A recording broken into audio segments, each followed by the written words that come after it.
ఊపందుకుంటోంది. తమిళ, Telugu super stars బస్తీ మే సవాల్ అన్నట్లు ఢీ కొనబోతున్నారు. మజిల్ పవర్ కాదండి, ఇదంతా థియేటర్లలో ఫైటింగ్ అన్నమాట. రజనీ కబాలి, మహేష్ బాబు బ్రహ్మోత్సవం 2 సినిమాలు ఒకే రోజు విడుదల కాబోతున్నట్లు ఫిల్మ్ ఇండస్ట్రీలో టాక్. మంచి హిట్ కోసం తహతహలాడుతున్న రజనీ సార్ అయితే కబాలితో బ్లాక్ బస్టర్ ఇవ్వాలనే కసితో ఉన్నాడు. తెలుగు, తమిళ భాషల్లో ఒకేసారి రిలీజ్ కు సన్నాహాలు చేస్తున్నాడు. మే చివరిలో థియేటర్లలో సందడికి ఓకే అంటున్నాడు. ఇయర్ ఎండింగ్ లో రోబో 2 రిలీజ్ ఉండటంతో మేలోనే కబాలి విడుదలవుతుందని తేల్చి చెబుతోంది కోలీవుడ్.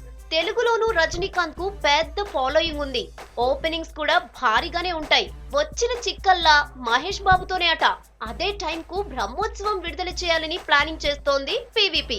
100 కోట్ల టార్గెట్ తో దీన్ని వరల్డ్ వైడ్ గా రిలీజ్ చేస్తున్నారు. ఇది ఫ్యామిలీ ఎంటర్టైనర్ అయితే కబాలి మాస్. ఇలా మాస్ వర్సెస్ క్లాస్ గా మేలో super star versus super star గా ఇండస్ట్రీ విశ్లేషిస్తోంది. సినీ అభిమానులకు మాత్రం ఇది పండగే.